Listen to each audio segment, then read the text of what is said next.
Yo, why it kinda chilly though? Sorry. Hi, it's November 7th, 2024, and today marks exactly 1 year, 1 year and 1 day since I first moved to Japan and started working here in this city. So I'm pleased to say that I think I'm more or less fully settled in, and I've gotten 99.9% of my daily life figured out. That might be because it's easier in the rural city. I don't know, whatever. There's no longer misunderstandings when I'm trying to get some services in public, and I'm a lot more confident going to random events and places in person. I even figured out how to order at a restaurant without relying on the restaurant to have an iPad like Sushiro or like Kudazushi or something. Back then, I'd go to McDonald's and they'd be like, "Tennai ka mochi tennai desu ka?" And I'd be like, "What? Here, eat in." Oh, dude, what is that? Okay, yeah, and they'd be like, "Huh? Oh, you must be foreign." No, they didn't say that. But anyway, I know how to order from McDonald's now. I just had to link my credit card to the app so I can order without talking.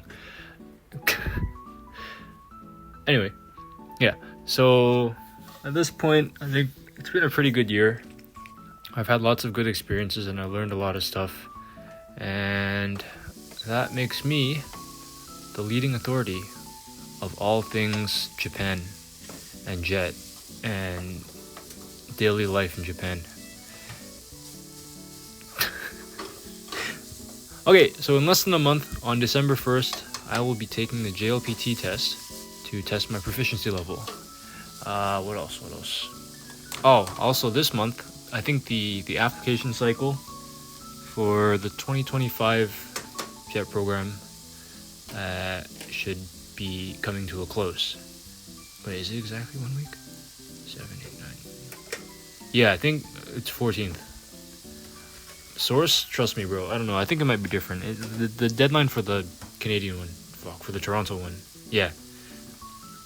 I don't know. It's pretty funny. I was at my school, and they had there's an open high school event coming up soon, where a bunch of junior high school kids will come check out the school and see what we have to offer. And then there was a brochure or a flyer thing that showed different events that the school holds each month. For example, the sports festival in June, or okay, I actually forgot, but around the September, October, November, December area, there's the culture festival in, I think it was August or September, and then something else in October, and then for late October to early November, there's literally nothing going on. So there's just a picture of kids during a fire extinguisher usage drill, or yeah. I don't know. I think it's kind of the same, and I was thinking about it too, because I was trying to think of a lesson or something about what goes on in Canada in November as well. It's I guess we have Remembrance Day, Black Friday. Dude, who is drilling something outside? Okay, but yeah, because our Thanksgiving is in October, and then aside from the one or two things, there really isn't much to do in November except for take Mariah Carey out of the freezer to defrost her on November 1st, I guess. Dude, okay, the stores are already playing freaking Christmas songs and putting up Christmas decorations and stuff. November doesn't exist. So anyway, with the application deadline coming up, I was thinking, or I guess I kept seeing questions about the Japanese language requirement, maybe because all I do is doom scroll Reddit. No, I'm also in the Canada Jet server, but Discord server. That's me, chronically online. Just kidding, I love the outdoors. So yeah, I wasn't thinking about it, someone else was thinking about it, and I was thinking about how they were thinking about how the Japanese language requirement works, or if there is one, how it impacts the application and the job itself. So yeah, I thought it'd be cool to talk about whether or not you actually need Japanese for the JET program and how it's been affecting my daily life here. if at all. I mean, obviously. Fuck this. So at the most basic level for the application, you do not need Japanese. It says so on the application, but it's surprising how many people are like not resourceful. Okay, that was mean. Actually, it's not. Like, okay, can I talk shit? I shouldn't talk shit. Dude, some people need to learn how to use Google more, okay? Like, fuck, man. No, I'm not even like, not like, it has nothing to do with the point I just made before, but like, okay, maybe a bit. Okay, whatever, yeah. So all it does, you won't lose points if you skip the optional Japanese portion, and they won't think you're stupid if you participate and don't do well. I mean, maybe they will, who knows, but I think all it can do is boost your score, and I don't think it can lower your score at all. And I don't think if someone is not resourceful, what was I gonna say? Okay, yeah, if they're not gonna look up the requirements on the website, they're not gonna find this either, because I'm whatever. Yeah, but yeah. So personally, I do think it is good to show them that you're willing to try it, even if you're not confident in your own abilities. But obviously, yeah, it is pretty unreasonable to expect someone to start learning a whole new language. Not even for the job itself, but for the interview or the application for the job, which is pretty crazy. Like, I don't think at all. But yeah, I think that's kind of crazy. But if you do have it, you should definitely flex that shit. And like, they'll be like, oh damn, this guy is a weeb, and that kid is crying. Yo, my bad. But I guess one point to be careful of though is like, don't oversell yourself. Cause like, if you say like, oh, I'm like a professional speaker, and they start speaking to you professionally, and you fumble, then it looks really, really bad.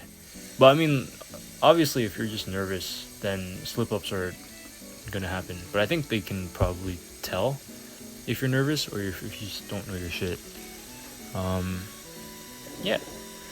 For actually living here, okay, well, it should be common sense that learning the language for the country that you move to will help. Well, it should be common sense, but I guess common sense isn't actually as common as I thought. Just a topical joke for you. It isn't a requirement to get onto the job, but it should be one of the top priorities, in my opinion. I mean, obviously, but of course, I guess it could vary based on placements.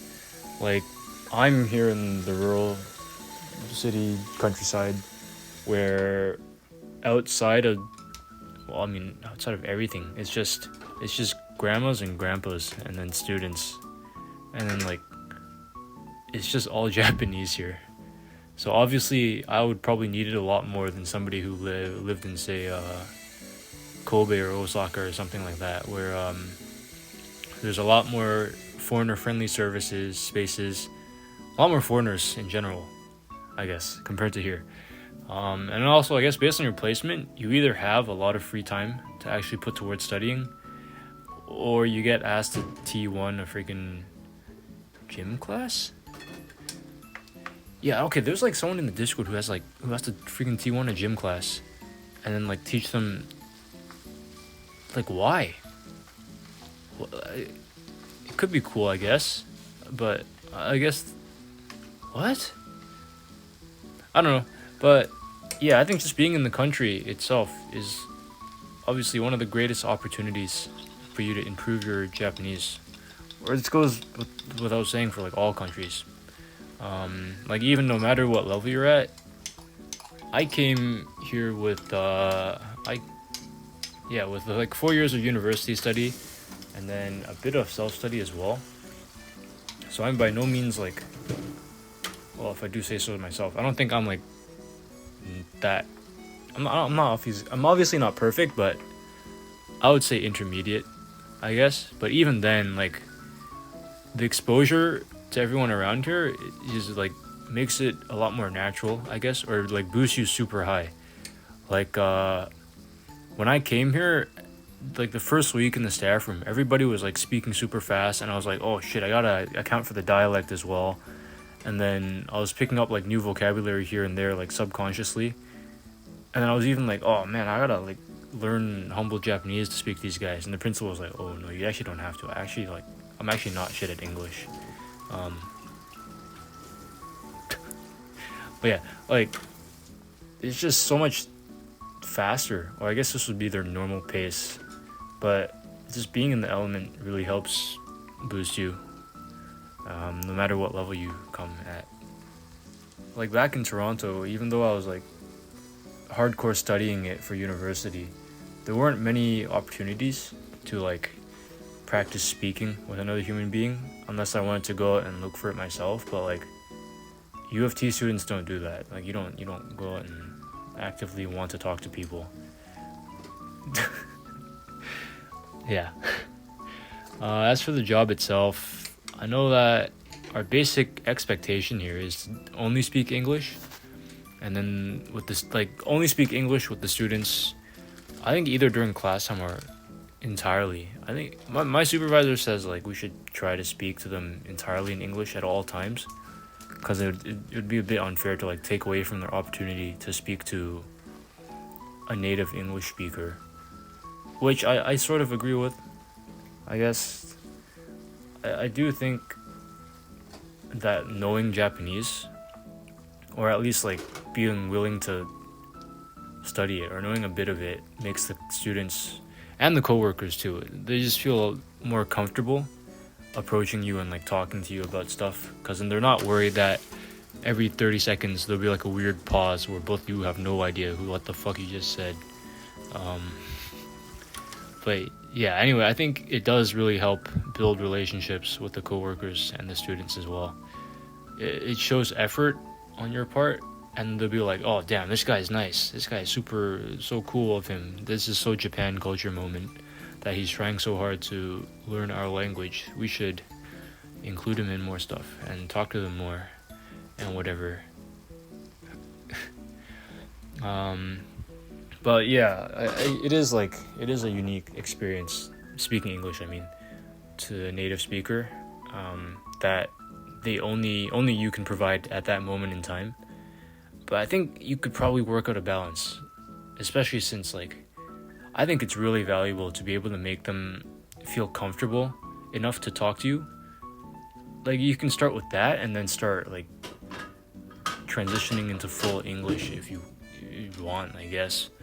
Like honestly, even in the classroom sometimes when I'm doing like activities, I feel like, okay, assume that I'm not shit at explaining things in English. I am, but no, I'm not. Actually, okay, fuck, whatever.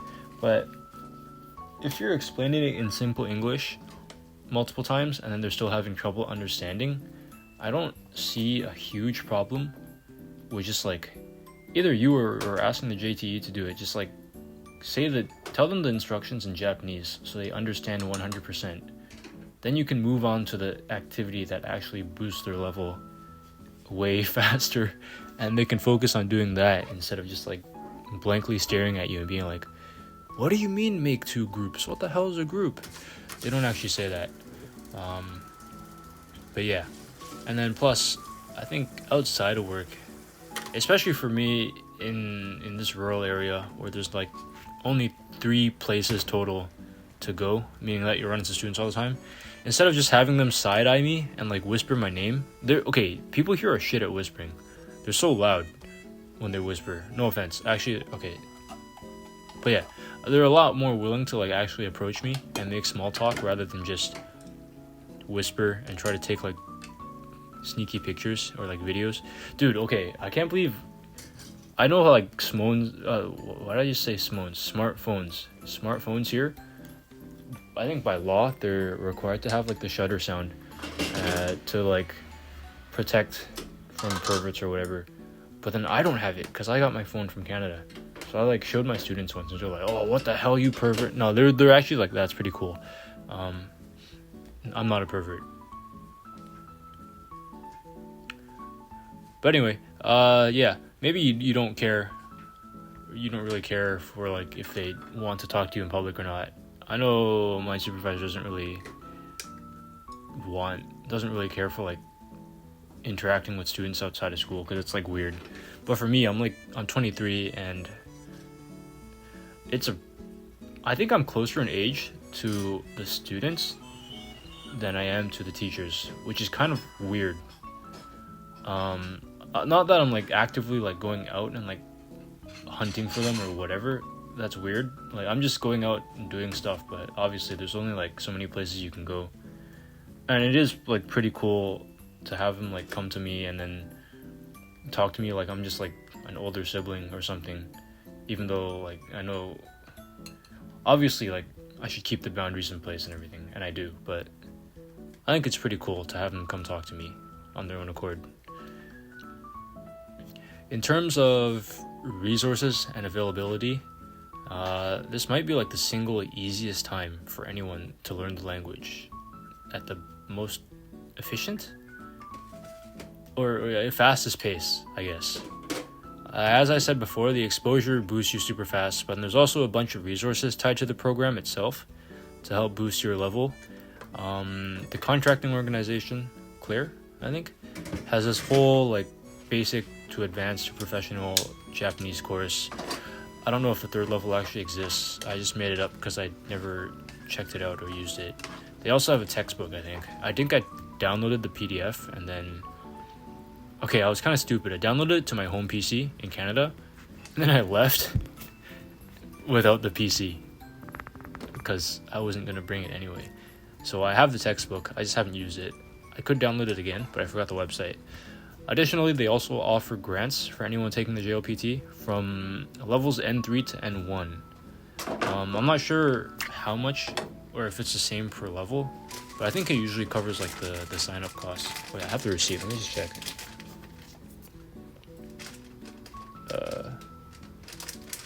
Okay. Yeah, I think it's like exactly for the sign-up costs, but that's like provided you pass. So you have to pass. But it's only N3 to N1, so not like N4, N5. I'll be taking the N3 this December, though I think I could push for N2 if I tried super hard, if I studied super hard. Except like I don't want to study super hard. Like, I know a lot of the knowledge from university is like in my brain somewhere. I just like since graduating and then until now, I haven't like been textbook studying. I've just been like coasting and speaking or whatever. I only recently started like hardcore studying kanji, grammar, vocabulary, a bunch of all that stuff again recently. So that combined with like, it's not like it's been a year and I have a lot of stuff on autopilot, but it's not like I have a lot of free time either because there's still events and stuff. So I think it's better for me to just get the N3 baseline. Just pass that easily. Just kidding. But yeah, I'll just do that and then I'll push for N2 next year, I think. N1, I heard the jump is super crazy, but I think I'll be satisfied with N2. But obviously, like it'll happen as it happens. That's next year's plan. Dude, I think I planned too much. I gotta show you guys. Like I have a whole multiple notebooks and a bunch of like Google Docs and stuff. Maybe I'm like fucked in the head, especially how I pronounce the E and the. Very strong there, even though I think saying the would have sounded more natural. And then in any case, I think it's good to start with basic hiragana and katakana first and then start practicing a bunch of other stuff. And anyway, in the end, I think there are way more reasons to study Japanese than to like not study it, obviously. But I don't know, I hear a lot from people complaining about like, oh man, it's so isolating here, or it's like so difficult to make friends. All the workers, everyone in public is so cold and like unwilling to talk to me, and they always avoid me and stuff. It's like I sat down next to some guy on the bus and he got up and sat somewhere else. Oh, of course, there's also like the factor of like actually looking like a foreigner. Like I'm not a white guy. Mr. Beast is a white guy. Oh, you guys don't know Mr. Beast yet because I filmed it and then I never posted it or edited it. Anyway, I went to Totori and Shimane with Mr. Beast. I'll show you later. Not like the controversy Mr. Beast, like before that. But yeah, I think not looking like a foreigner, like I look like an average Asian male, and well, I guess there's a lot of advantages and disadvantages to that. That's probably a whole other topic, but it does affect a lot. But yeah, basically chill out. It's fine, probably. And before you post another Reddit thing, please check out existing resources and comment about your favorite type of monkey and why it's the, what's his name? Prosciutto? Probiscus? Biscuit? The villager monkey. Okay, bye.